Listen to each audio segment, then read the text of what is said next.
안녕하십니까 발교회 성도 여러분. 오늘 금요철야 예배 여러분 함께 만날 수 있게 돼서 참 감사합니다. 또 이 영상 예배지만 저희가 준비된 마음과 정말 사모하는 마음으로 이 시간 은혜 받기를 소망하기를 바랍니다. 우리가 또 바라는 만큼 또 주님이 채워주시니까요, 그렇게 우리가 바라고 소망하기를 이 시간 한 마음이 되기를 소망합니다. 오늘 같이 나누실 말씀 창세기 18장 1절부터 15절까지입니다. 창세기 18장 1절부터 15절까지 말씀입니다. 좀 길더라도 우리가 성경 말씀 읽는 것도 예배의 일부이고 또 은혜 받는 일부이니까 제가 좀 천천히라도 읽어보도록 하겠습니다. 여호와께서 마므레 상수리 나무들이 있는 곳에서 아브라함에게 나타나시니라. 날이 뜨거울 때에 그가 장막문에 앉아 있다가 눈을 들어 본즉 사람 셋이 맞은편에 서 있는지라. 그가 그들을 보자 곧 장막문에서 달려나가 영접하며 몸을 땅에 굽혀 이르되 내 주여 내가 주께 은혜를 입었사오면 원하건대 종을 떠나 지나가지 마옵소서. 마시옵고 물을 조금 가져오게 하사 당신들의 발을 씻으시고 나무 아래에서 쉬소서. 내가 떡을 조금 가져오리니 당신들의 마음을 상쾌하게 하신 후에 지나가소서. 당신들이 종에게 오셨음이니이다. 그들이 이르되 내 말대로 그리하라. 아브라함이 급히 장막으로 가서 사라에게 이르러 속히 고운 가루 세 쌀을 가져다가 반죽하여 떡을 만들라 하고, 아브라함이 또 가축대 있는 곳으로 달려가서 기름지고 좋은 송아지를 잡아 하인에게 주니 그가 급히 요리한지라. 아브라함이 엉긴 젖과 우유와 하인이 요리한 송아지를 가져다가 그들 앞에 차려놓고 나무 아래에 모셔서 매 그들이 먹으니라. 그들이 아브라함에게 이르되 내 아내 사라가 어디 있느냐? 대답하되 장막에 있나이다. 그가 이르시되 내년 이맘때 내가 반드시 내게로 돌아오리니 내 아내 사라에게 이들이 있으리라 하시니 사라가 그 뮤직 설정에서 모바일 데이터로 연결을 켜주. 사라가 그 뒤 장막문에 들었더라. 아브라함과 사라는 나이가 많아 늙었고 사라에게는 여성의 생리가 끊어졌는지라. 사라가 속으로 웃고 이르되 내가 노쇠하였고 내 주인도 늙었으니 내게 무슨 즐거움이 있으리요. 여호와께서 아브라함에게 이르시되 사라가 왜 웃으며 이르기를 내가 늙었거늘 어떻게 아들을 낳으리로 하느냐. 여호와께 능하지 못한 일이 있겠느냐. 기한이 이를 때에 내가 내게로 돌아오리니 사라에게 아들이 있으리라. 사라가 두려워서 부인하여 이르되 내가 웃지 아니하였나이다. 이르시되 아니라 내가 웃었느니라. 아멘. 우리 오늘 창세기 18장에는 아주 흥미로운 이야기가 등장을 합니다. 바로 하나님이 아브라함을 직접 찾아오신 일입니다. 신약에서 하나님이신 예수님께서 직접 찾아오신 이야기가 우리에게 있지만 구약에서는 하나님이 사람을 직접 찾아오시는 경우는 거의 드뭅니다. 대부분 꿈과 환상으로 또는 음성으로 하나님을 만나는 경우는 있지만 하나님이 사람을 직접 찾아오시는 경우는 거의 없습니다. 그런데 오늘 말씀에서 우리는 하나님이 아브라함을 직접 찾아오시는 것을 보게 됩니다. 오늘 하나님이 아브라함에게 직접 찾아오신 이유는 무엇일까요? 바로 희보를 전해주시기 위해서입니다. 기쁜 소식, Good news. 내년 이맘때쯤 그가 그토록 기다렸던 아들을 낳게 될 것이라는 그런 기쁜 소식을 전해주시기 위해서 아브라함을 찾아오셨는데 그에게 이 기쁜 소식을 직접 좀 들려주고 싶으셨던 것 같아요.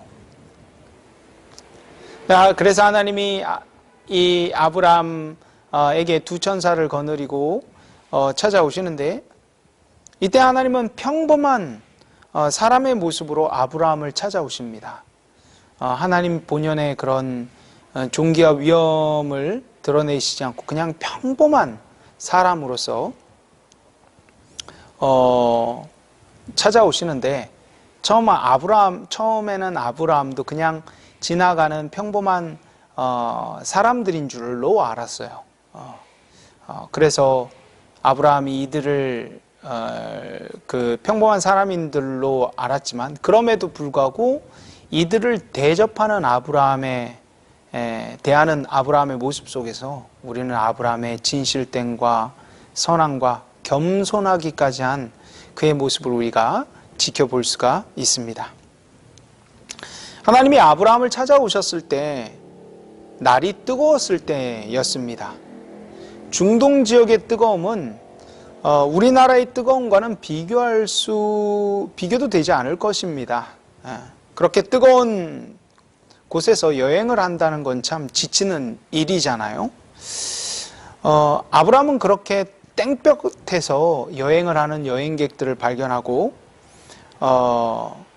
그리고 그들을 그냥 보내서는 안 되겠다. 저렇게 힘들게 여행하는 사람들을 융숭하게 좀 대접을 좀 해야겠다. 이런 안타까운 마음, 도와주고 싶어하는 마음, 섬기고 싶어하는 마음으로 그들을 섬겼던 것입니다. 절대로 처음부터 아브라함이 하나님이신 줄 알고 잘 섬긴 게 아니에요. 이게 오늘 본문의 아주 중요한 관전 포인트죠.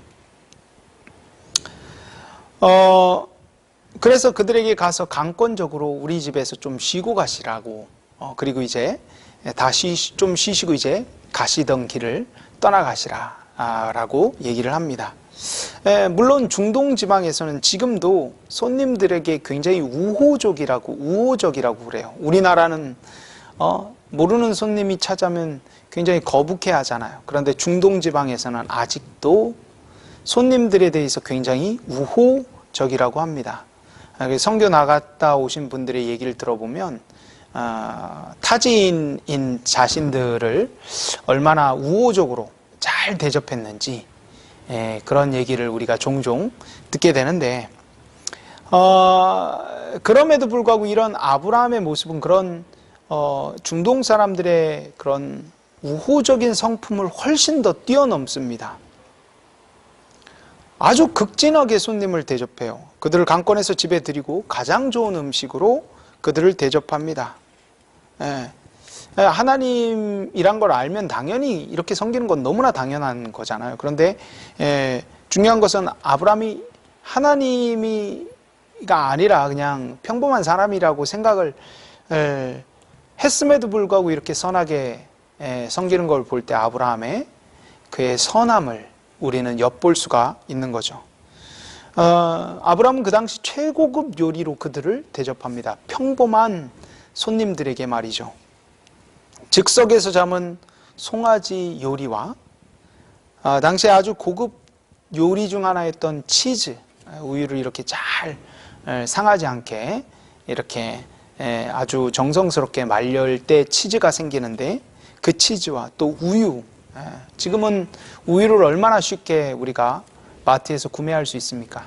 근데 이 문명이 발달하지 않은 지역에서 우유를 마신다는 건 굉장히 까다로운 일이에요.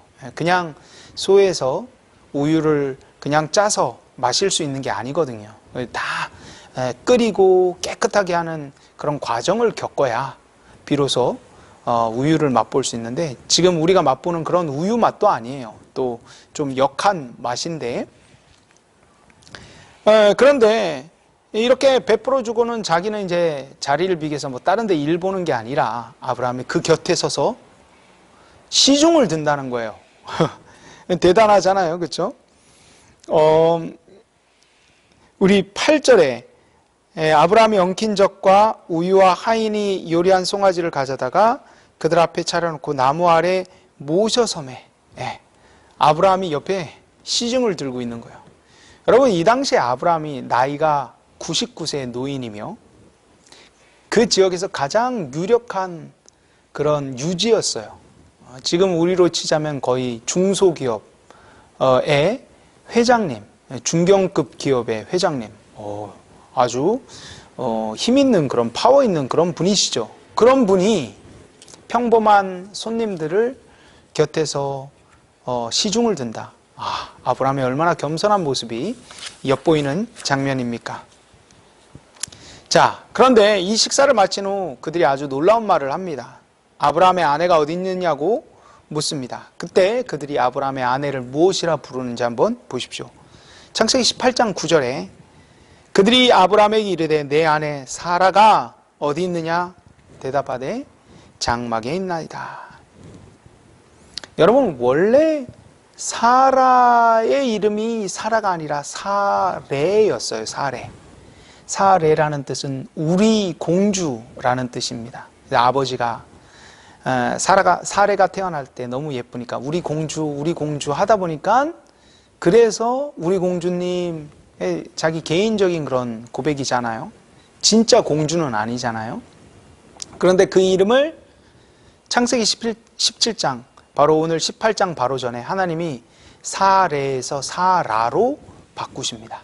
사라는 공식 명칭이에요. 사라는 공주, 일개 왕국의 공주라는 공식적인 명칭이에요. 그러니까 지금까지 사레는 우리 주변에 있는 사람들에게는 공주였지만 실제로는 공주가 아니었죠. 그런데 하나님이 그의 이름을 공식적으로 아예 공주님으로 바꾸셨어요. 근데 그 이름을 누구만 아냐? 하나님만 아세요. 그리고 아브라함과 그 집안 사람들만 아는 아주 특별한 이름이죠. 그런데 이 난생 처음 본 외지인들이 이 사라의 이름을 아는 것도 신기한데 사레가 아니라 사라로 부른단 말이죠.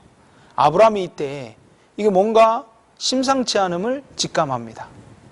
거기다가 이제 10절에서 이제 아주 중요한 이분들의 정체를 드러내는 말을 합니다. 그가 이르시되 내가 이맘때 내가 반드시 내게로 돌아오리니 내 아내 사라에게 아들이 있으리라 하시니 사라가 그 뒤 장막문에서 들었더라. 이 말씀은 하나님께서 아브라함에게 직접 약속하신 말씀과 똑같아요. 내년 이맘때 내게 아들이 있으리라, 자녀가 있으리라. 하나님이 하신 말씀이에요.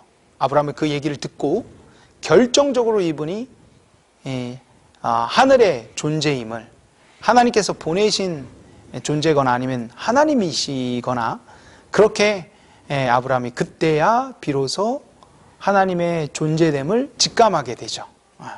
거기서 깨닫게 되는 것입니다.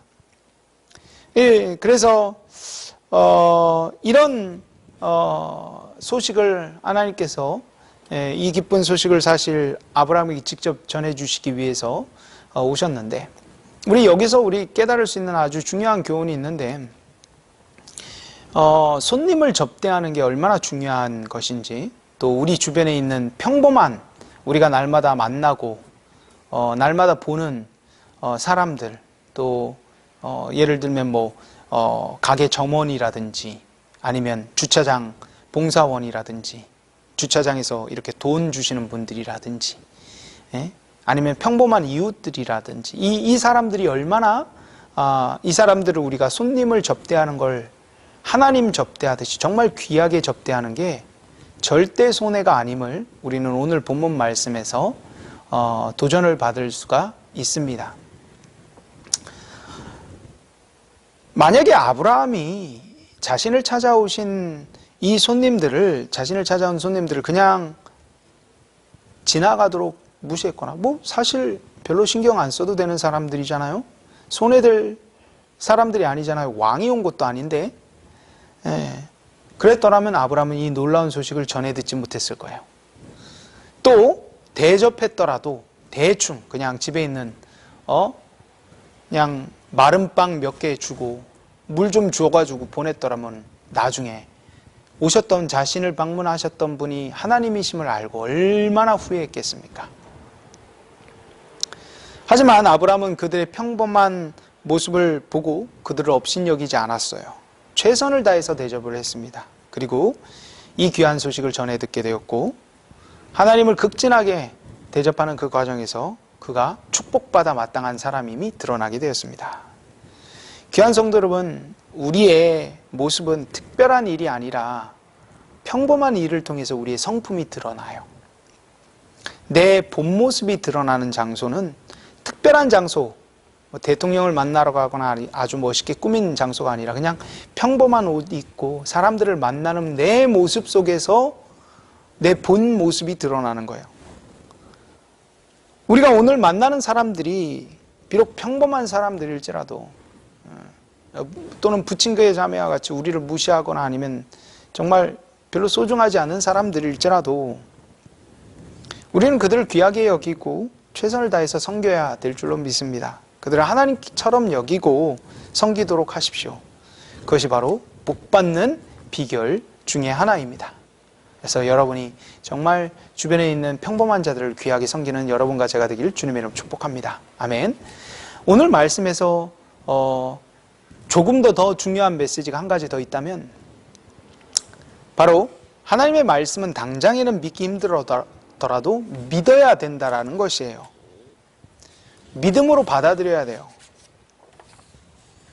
우리 10절에서 하나님께서 내년 이맘때쯤 내가 아들을 낳을 것이라 라는 그 말을 사라가 들었을 때 사라는 그 문 곁에서 듣다가 피식 비웃어요.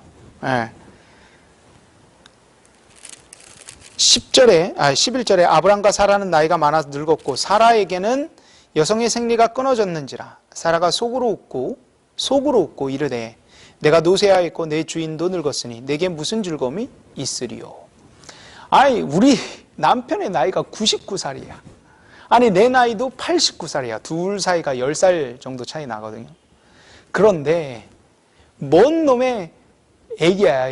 애기는 내 벌써 생리가 끊어진 지가 언젠데 여러분 90대 노인이 아이를 낳는 걸 상상해 보십시오. 말도 안 되는 일이잖아요. 이게 사라가 믿기가 힘들었던 거예요. 그래서 속으로 비웃었어요. 근데 그 사라의 비웃음을 하나님이 모르시겠습니까? 사라더러 왜 사라야 너는 내 말을 비웃느냐 라고 물으시잖아요. 왜 너는 내 말을 비웃느냐. 그러니까 사라가 깜짝 놀라가지고 내가 언제 비웃었냐고 거짓말을 하는 그 장면이 이제 마지막에 기록되어 있습니다. 여호와께서 아브라함에게 13절에 이르시되 사라가 왜 웃으며 이르기를 내가 늙었거늘 어떻게 아들을 낳으리요 하느냐. 여러분 이것과 관련해서 아주 재밌는 얘기가 있는데 나중에 여러분 아브라함과 사라가 낳을 아들의 이름이 이삭이에요. 이삭의 이름이 웃음이라는 뜻입니다. 근데 이삭을 낳았을 때 아브라함과 사라가 이 노년에 얻게 된 아들로 인하여서 정말 기쁨으로 인하여서 웃게 되는 그 웃음도 있지만 그 이삭의 이름에는 그들이 하나님의 말씀을 믿지 못하고 비웃었던 이 사라의 비웃음, 아브라함도 비웃었어요. 말도 안 되는 일이다 라고 비웃었던 그들의 그런 예적 모습, 하나님을 신뢰하지 못했던 그들의 불신앙적 모습이 이 이삭의 이름에 담겨져 있는 것이죠. 그러므로 귀한 성도 여러분, 하나님의 말씀이 비웃음이 들 정도로 믿겨지지 않을 정도로 하나님의 말씀은 그렇게 우스운 것이에요. 때로는 죽은 사람이 살아나고 우리가 죽고 나서 천국에 가고 기도하면 하나님이 들으시고 하나님이 우리와 같은 자를 소중히 여기시고 우리를 위해 예수 그리스도를 위해 희생시키셨고 천지 만물을 하나님이 만드셨다고? 사실 웃기지도 않는 말이잖아요. 세상 사람들이 생각할 때는 말도 안 되는 일이잖아요. 뭐 하나님이 어디 있어? 하나님이 있다면 왜 안 나타나셔? 왜 자기가 하나님이심을 왜 안 드러내셔? 그렇게 대단한 하나님이면 왜 기도할 때 왜 놀라운 일이 일어나잖아. 이렇게 하나님의 말씀이 비웃음거리가 되기 쉬운 말씀이에요, 사실. 그렇기 때문에 하나님의 말씀을 우리는 잘 안 믿습니다. 예. 우리 인생에 그런 일이 도저히 일어나지 않을 거라 생각합니다. 하지만 귀한 성도 여러분, 우리는 오늘 말씀대로 하나님께는 불가능함이 없음을 믿어야 될 줄로 믿습니다. 14절에 여호와께 능치 못할 일이 있겠느냐. 기한이 이를 때에 내가 내게로 돌아오리니 사라에게 아들이 있으리라. 아멘. 네. 여러분, 지금 기도하시는 일과 하나님의 말씀을 듣는 일이 무슨 일을 일으킬 수 있을까? 이 예배 드리는 게 뭐 그렇게 대단한 게 될 수 있을까라는 생각이 들 수도 있어요. 그러나 그런 우리의 비웃음을, 사라가 가진 그 불신앙적 태도를 우리가 버리고, 그 모습을 주님이 아세요. 그러나 우리는 그걸 버리고 정말 믿음으로 우리가 하나님의 말씀을 받아들여야 됩니다. 우리가 기도할 때 코로나는 끝날 수 있습니다. 우리의 기도가 죽을 병에 걸린 사람을 낫게 할 수 있습니다. 우리가 기도할 때 도무지 열릴 것 같지 않은 그런 문들이 열립니다. 네, 그렇게 여러분, 오늘 이 설교 말씀 이후에 정말 진실되게 그리고 간절하게 그리고 꾸준하게 기도하십시오. 어떤 목사님이 하나님을 만나고 싶은데 왜 사람들이 만나지 못하느냐, 한마디로 이렇게 정리해 주셨어요. 간절하지 않기 때문에 그렇다. 정말 하나님을 만나기를 원한다면 그런 사람들은 하나님을 만나게 되어 있다. 그런데 하나님을 만나도 되고 안 만나도 되니까, 하나님을 만나는 게 이렇게 간절한 일이 아니니까 하나님을 못 만난다는 거예요. 우리가 정말 주님을 간절히 찾고 실제로 기도하고 그 일을 놓고 정말 기도한다면 무슨 일이 일어나도 일어나지 않겠습니까? 그 믿음이 있기를 주님의 이름으로 축복합니다.